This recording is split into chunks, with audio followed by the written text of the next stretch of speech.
आपको बता दें कि बीजेपी मुख्यालय पहुंच रहे हैं प्रधानमंत्री नरेंद्र मोदी। इस वक्त ये तस्वीरें देखिए आपके सामने हैं।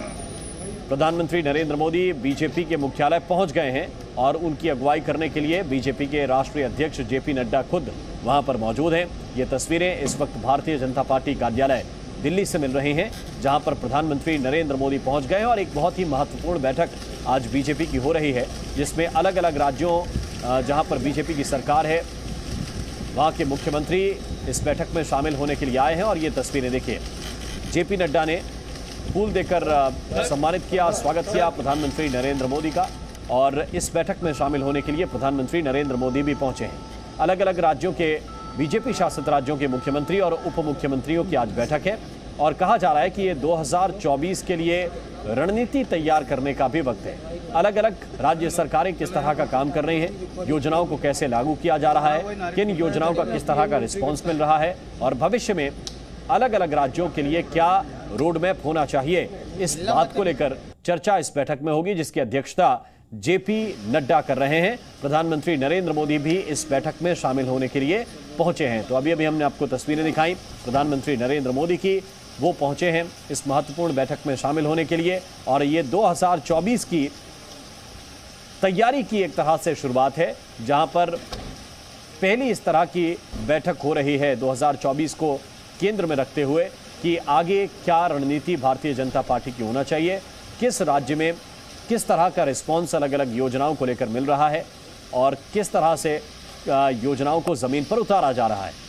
जब जेपी नड्डा दफ्तर पहुंचे थे उस वक्त की तस्वीर भी इस वक्त आपको दिखा रहे हैं। और अभी कुछ ही देर पहले प्रधानमंत्री नरेंद्र मोदी भी भारतीय जनता पार्टी के कार्यालय में पहुंच गए हैं, जहां पर बहुत ही महत्वपूर्ण बैठक बीजेपी कर रही है और जिसका केंद्र एक तरह से 2024 की तैयारी है। लेकिन उससे पहले जो राज्यों में चुनाव हैं, अलग अलग राज्यों में विधानसभा के चुनाव हैं, जैसे गुजरात में चुनाव आने वाला है, हिमाचल प्रदेश में चुनाव आने वाला है, इसके बाद फिर और राज्यों में 2023 में जो चुनाव होंगे उसको लेकर भी इस बैठक में मंथन हो रहा है। रवि त्रिपाठी इस वक्त ज्यादा जानकारी के साथ हमारे साथ जुड़े हुए हैं। रवि, प्रधानमंत्री नरेंद्र मोदी भी पहुंचे हैं, क्या क्या महत्वपूर्ण हो रहा है बैठक में? नहीं, बिल्कुल देखिए, अभी थोड़ी देर पहले प्रधानमंत्री मोदी पहुंचे हैं और जेपी नड्डा जो अध्यक्ष हैं उन्होंने स्वागत किया है। तमाम राज्यों के जो मुख्यमंत्री हैं और जहां जहां बीजेपी के उप मुख्यमंत्री हैं, जहां जैसे आप बिहार की बात कर लें, चाहे फिर आप महाराष्ट्र की बात कर लें, तो इन राज्यों के उप मुख्यमंत्री भी आए हैं। पहला कार्यक्रम यह है कि रिपोर्ट कार्ड लेना कि किन राज्यों में जो सेंट्रल गवर्नमेंट की स्कीम है या फिर स्टेट गवर्नमेंट की स्कीम से उसका स्टेटस क्या है, किस तरह से उसका इम्प्लीमेंटेशन हो रहा है। चाहे वो गुजरात हो जहां तुरंत चुनाव होना है, चाहे हिमाचल हो, चाहे हरियाणा हो, चाहे राजस्थान हो, छत्तीसगढ़ हो, इन राज्यों में 2 साल से पहले, मतलब लोकसभा चुनाव से पहले जिन राज्यों में चुनाव होना है उन राज्यों पर सबसे ज़्यादा फोकस रहना है। और जो हाल में मैंने कहा कि गुजरात का चुनाव है नवंबर महीने में, हिमाचल का चुनाव है नवंबर महीने में, अगले साल अप्रैल महीने में कर्नाटक में चुनाव है। तीनों राज्यों में बीजेपी की सरकार है, तो आने वाले लगभग 1 साल के अंदर में 3 राज्यों में जो मेजर चुनाव है, तीनों राज्यों में बीजेपी की सरकार है, तो उनमें क्या स्टेटस है, किस तरह से किन मुद्दों को लेकर आगे जाना है, स्कीम्स को कैसे बताना है। और साथ साथ लोकसभा चुनाव, चूंकि 2 साल से अब कम का समय बचा है और प्रधानमंत्री जानते हैं और बीजेपी का काम करने का तरीका जानते हैं कि एक रोड मैप पहले बनाया जाता है, उसी रोड मैप के हिसाब से काम किया जाता है। तो एक रोड मैप बन जाएगा, सबको एक जिम्मेवारी लगा दी जाएगी कि इन सारे स्कीम्स को लेकर, चाहे उज्ज्वला योजना हो, चाहे आवास योजना हो, चाहे टॉयलेट स्कीम हो, चाहे सड़क की योजना हो, चाहे तमाम सारे जो केंद्र सरकार की योजनाएं हैं उनको लेकर आप जनता तक जाइए, उसमें तेजी लाइए। क्योंकि सब लोग जानते हैं कि कोरोना के दौर में 2-2.5 साल में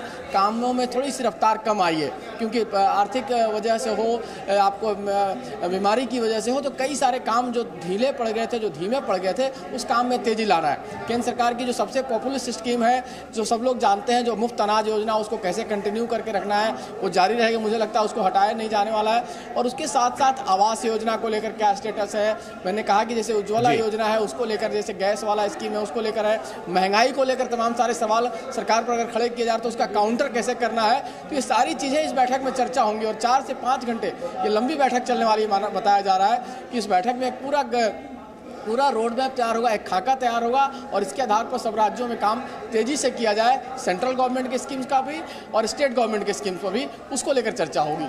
बिल्कुल, तो रवि ये विस्तार से आपको समझा रहे थे कि इस बैठक का मूल रूप से मकसद क्या है और एजेंडा क्या है।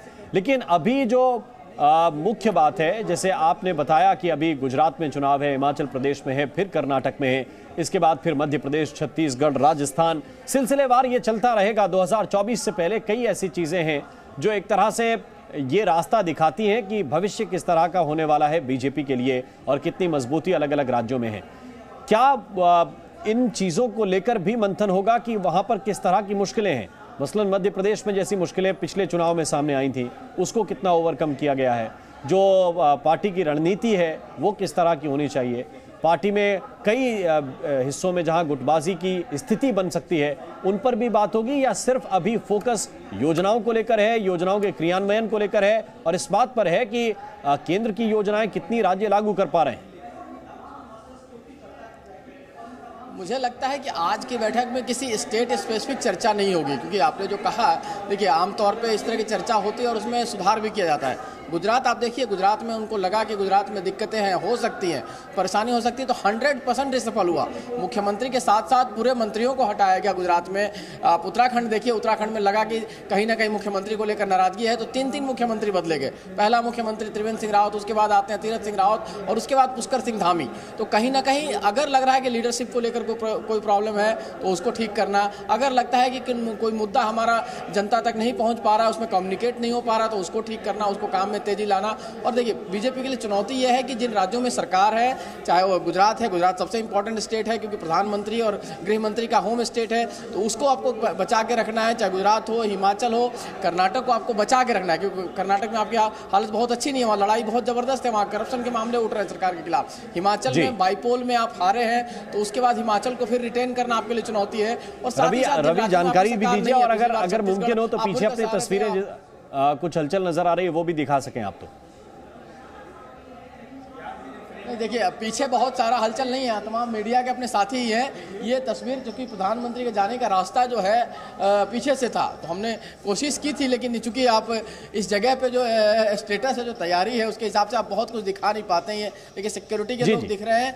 ऊपर माले पे बैठक चल रही है, फ्लोर पे बैठक चल रही है, प्रधानमंत्री जा चुके हैं, तो बहुत सारी तस्वीर आपको हम दिखाने की स्थिति में यहाँ नहीं है, लेकिन जानकारी पूरी मिलेगी आपको, पूरी पुख्ता जानकारी मिलेगी कि तमाम मुख्यमंत्री पहुँच चुके हैं, तमाम डिप्टी सीएम पहुंच चुके हैं, प्रधानमंत्री पहुंच चुके हैं और बैठक शुरू हो चुकी है।